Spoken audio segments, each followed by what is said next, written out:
SER Podcast.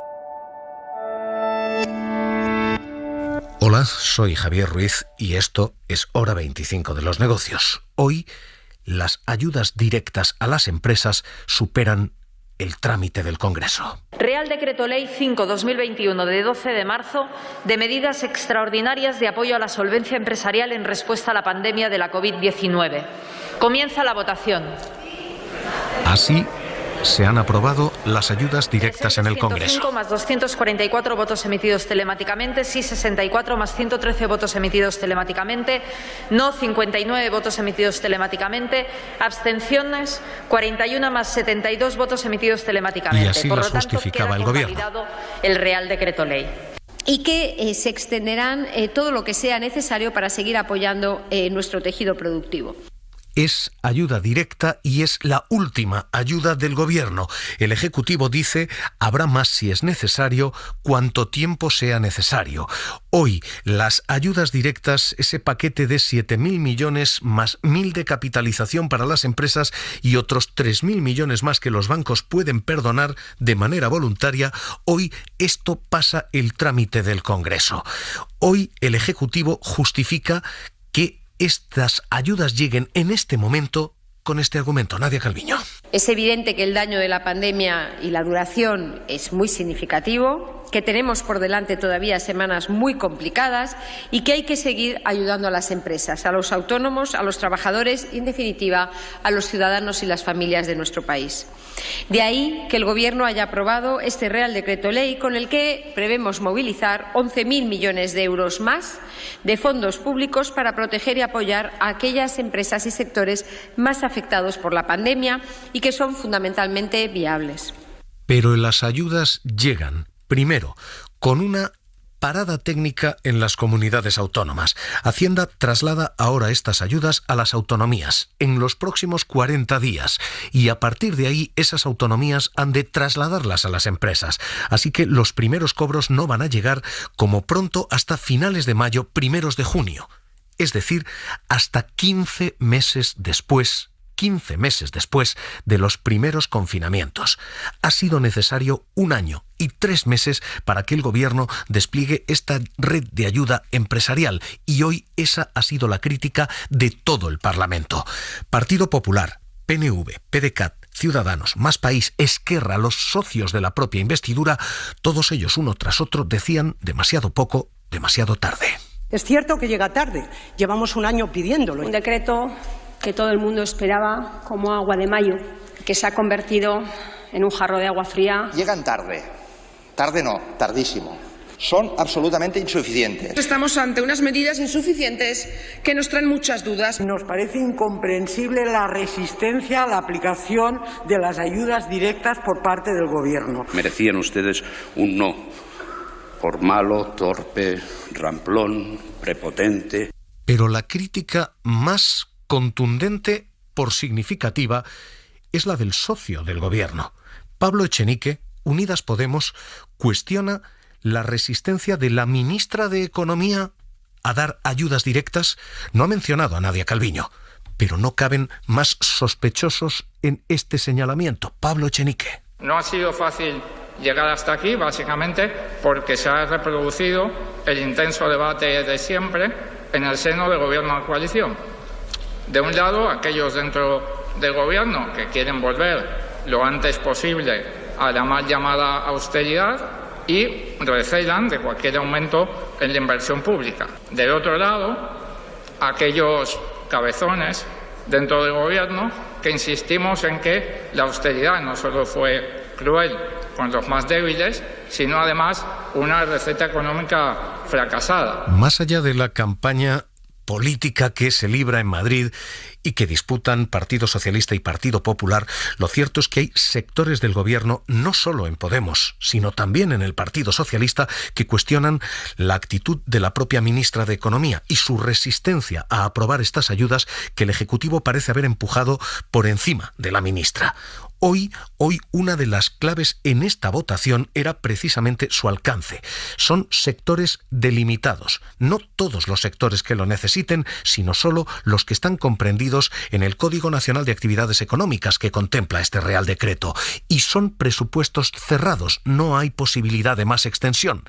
Hoy la ministra respondía diciendo: se puede quizás ampliar, se puede quizás extender si esto fuera necesario. El análisis de los sectores a incluir en el Real Decreto Ley se ha hecho con los datos a cierre de febrero, pero por supuesto la realidad es dinámica y cuentan, como ya he dicho públicamente, con nuestra disposición para valorar la ampliación del listado a sectores que en el futuro puedan cumplir con los requisitos establecidos. De hecho, Jordi Fábrega, ¿qué tal? Muy buenas noches. Hola, buenas noches. El discurso de Nadia Calviño hoy ha sido el de abrir la puerta a que esto no son las ayudas a las empresas, sino quizás las primeras ayudas a las empresas. Sí, la vicepresidenta de Asuntos Económicos ha hablado al principio del debate, no ha respondido a las críticas del resto de grupos parlamentarios y ha centrado su discurso en recordar el conjunto de medidas que el Gobierno ha aprobado en el último año para apoyar a las empresas y a los trabajadores. El 20% del PIB el año pasado, un 2% ya en lo que llevamos de 2021, pero también ha reconocido Nadia Calviño que hay que seguir por ese camino porque quedan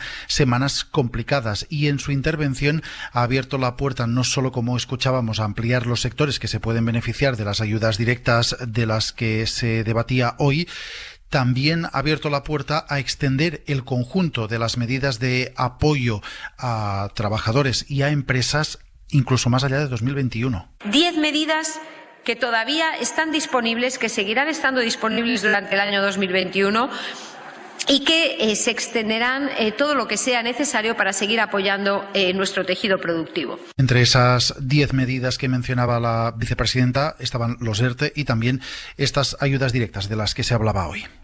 Recordemos que el problema y la crítica que se hace al Gobierno es por un retraso que va a suponer 15 meses de espera para la aprobación, porque después está la concesión de las ayudas y eso se puede retrasar todavía más.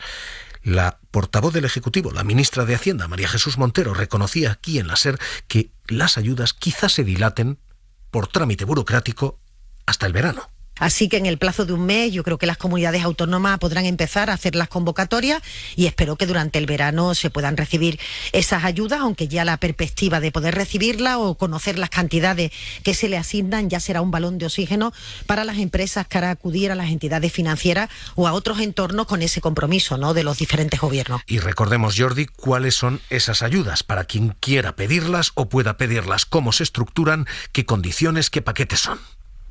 Lo que contempla el decreto convalidado hoy son 3 fondos, pero el más importante por cuantía es el de los 7.000 millones de ayudas directas.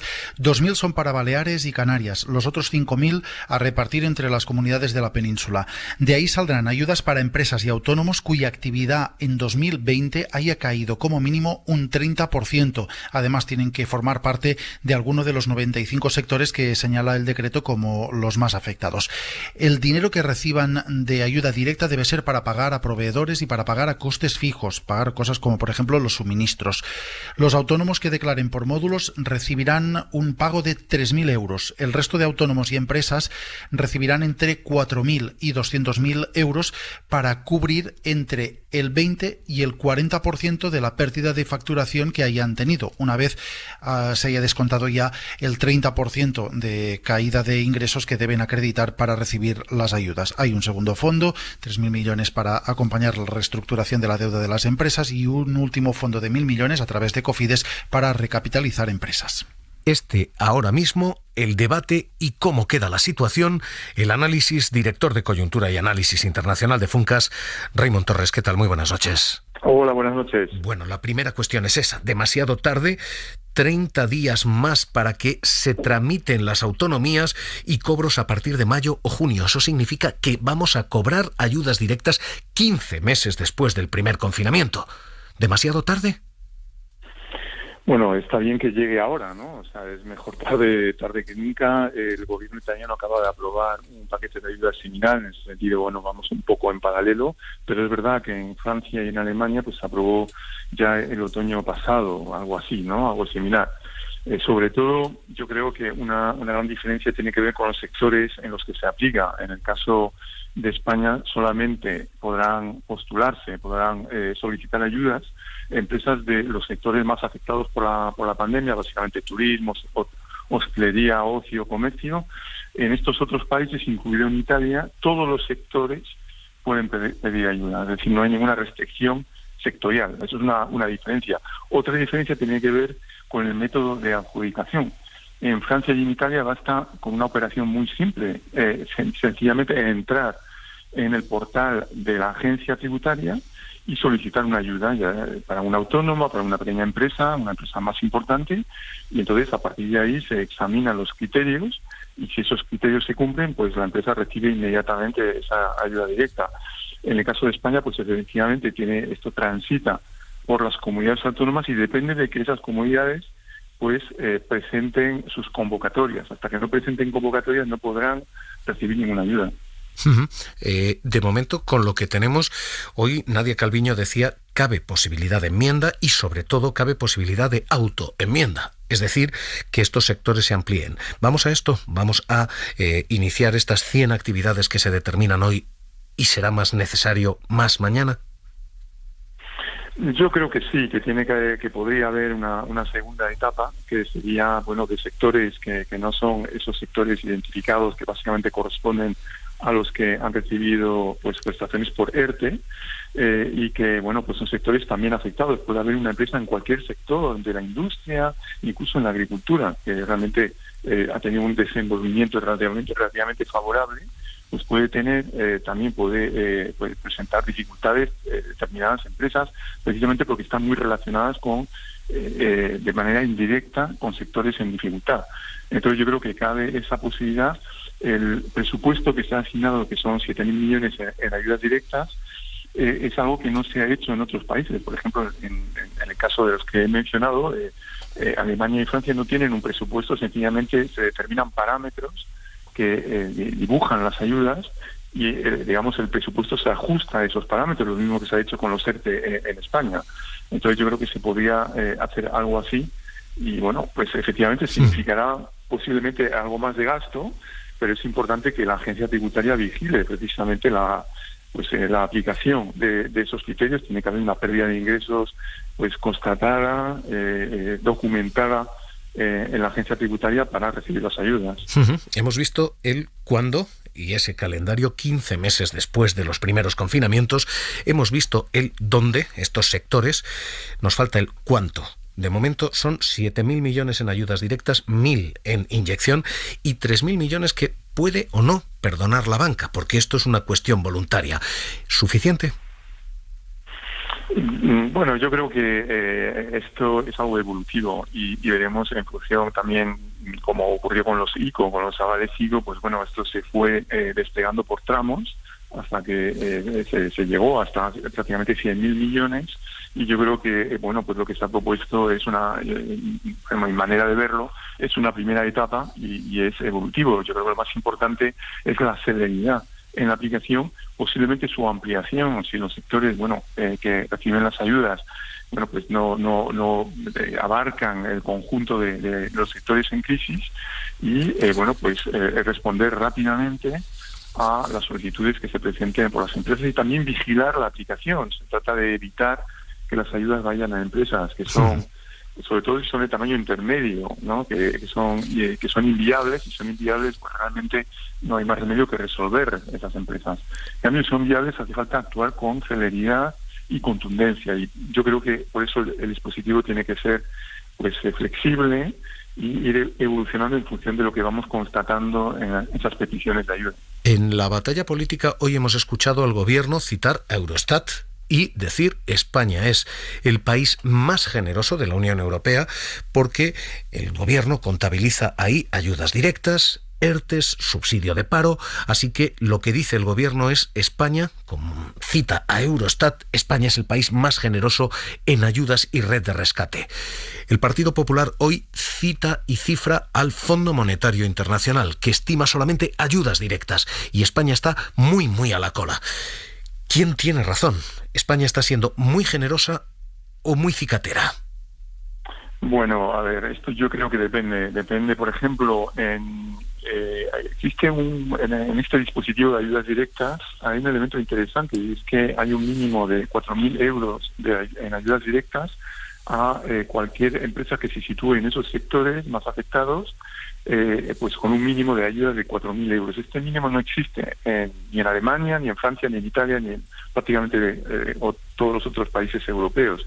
Entonces yo creo que esto es algo relativamente generoso, pero por otra parte, donde yo creo haría falta más, más despliegue de ayudas es en abarcar más empresas de otros sectores que también están en dificultad y sobre todo en una aplicación, yo creo, más homogénea a través de todo el territorio. Yo espero y confío en que poco a poco se vaya ampliando para reflejar la realidad de la crisis en toda su magnitud. Pues director de Coyuntura y Análisis Internacional de Funcas, Raimon Torres, gracias por estar esta noche aquí en Hora 25 de los Negocios. Un abrazo. A vosotros, buenas noches. Unas ayudas directas de las que hay un sector pendiente, el del automóvil. Hora 25 de los Negocios, con Pepa Bueno y Javier Ruiz. Muy buenos días. En el que todas las marcas están dando pasos adelante. Esto era Seat Martorell, con los Reyes y el presidente del gobierno. Ayer, Renault, anunciando compromisos de inversión. Hoy, Ford anuncia que va a fabricar todos los motores de los modelos híbridos en la factoría de Almusafes en Valencia. Radio Valencia, Ana Durán, buenas noches. Buenas noches. Será la noticia más esperada y deseada en Ford Almusafes. La fabricación de motores híbridos supone carga de trabajo para los próximos años y, como dice la dirección de Ford en Europa, es un paso más en el viaje de electrificación de la compañía. El anuncio llega además en plena negociación del ERE, que afecta a 630 empleados de los más de 6.000 de la planta. Carlos Faubel, el presidente del comité de empresa, dice que este encargo es un balón de oxígeno que permitirá reducir incluso ese ERE y evitar otro el año que viene. La adjudicación del motor híbrido para la factoría, ¿no? Lo cual creo que es una muy buena noticia en la situación que estamos. Quizá podamos minorar un poco la cifra y es no tener un problema añadido de tener dentro de año y medio otros 1.000 trabajadores de excedente, ¿no?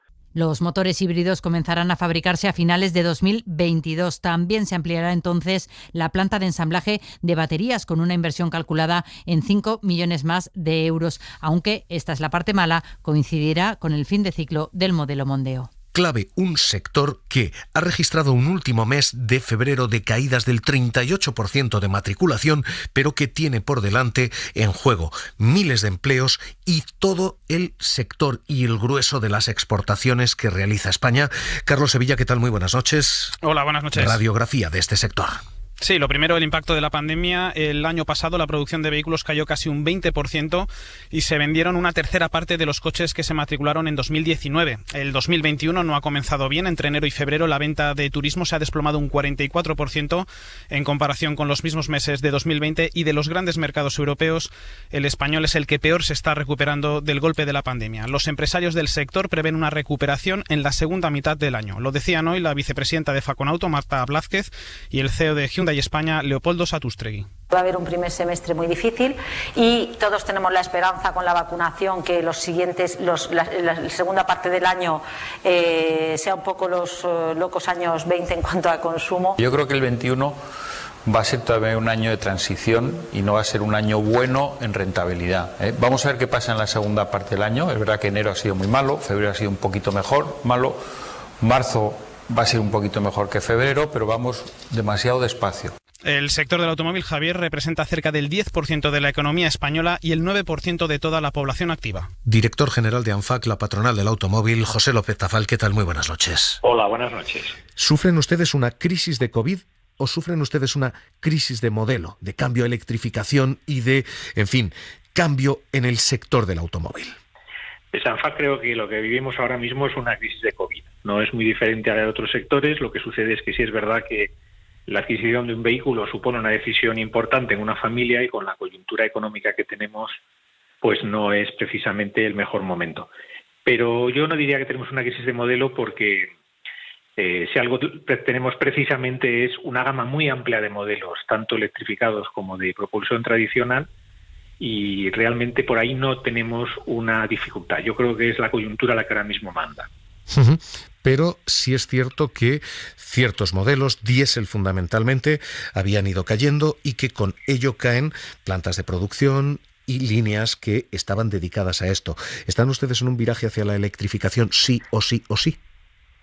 Pues yo añadiría otro sí. Desde luego que estamos en esa línea. De hecho, los datos de producción del año pasado, este mes, por ejemplo, de enero, ya casi el 10% de los vehículos que se han fabricado en España son electrificados, y partíamos de unos niveles casi ínfimos el año 2019, ¿no? Ponemos un ejemplo, los vehículos híbridos enchufables, produjimos 270, en 2019, el año pasado 84.000.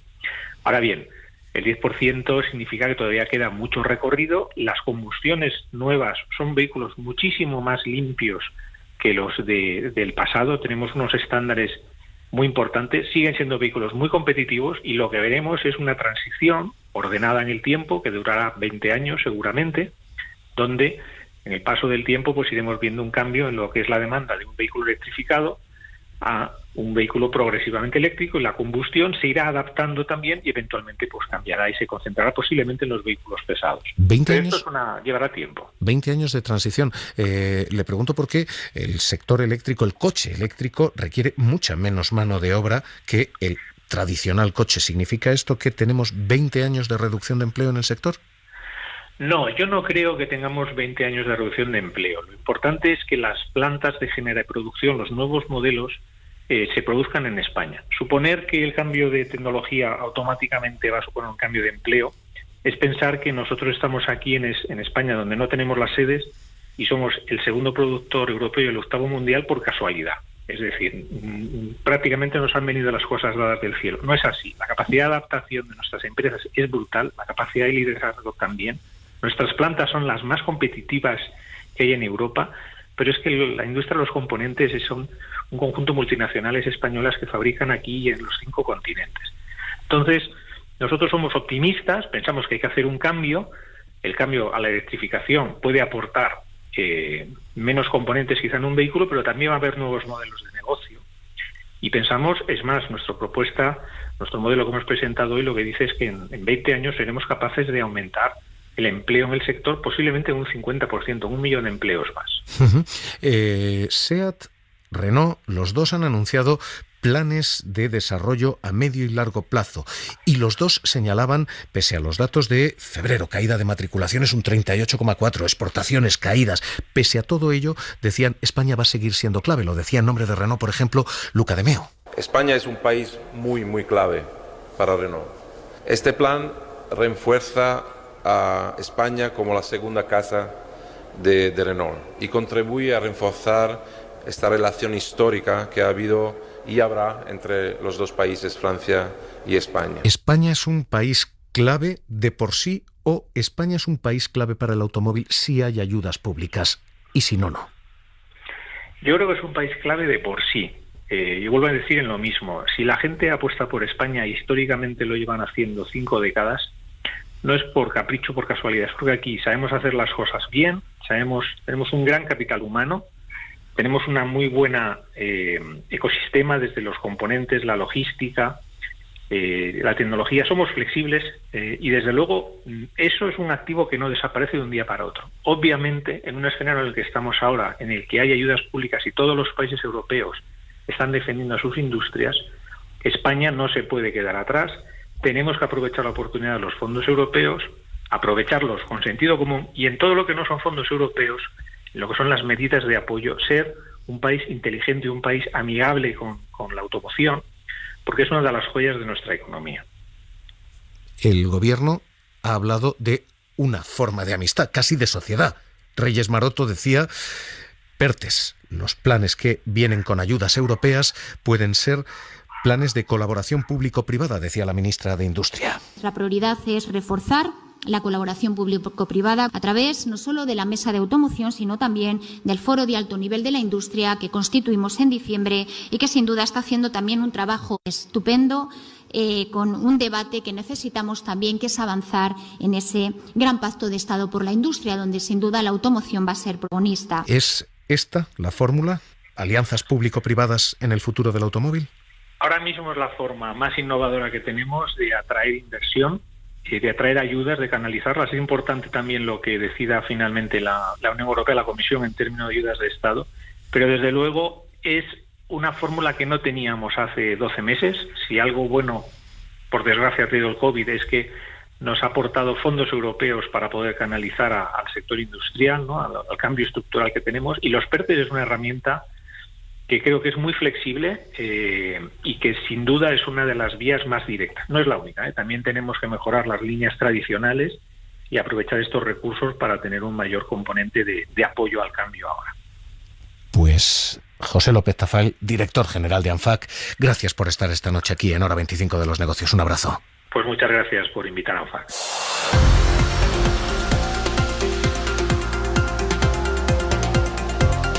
Suscríbete a Hora 25 de los Negocios. Todos los episodios y contenidos adicionales en la app de Cadena SER y en nuestros canales de Apple Podcast, Spotify, iVoox, Google Podcast y YouTube. Escúchanos en directo en la SER de lunes a viernes a las 9:30 de la noche.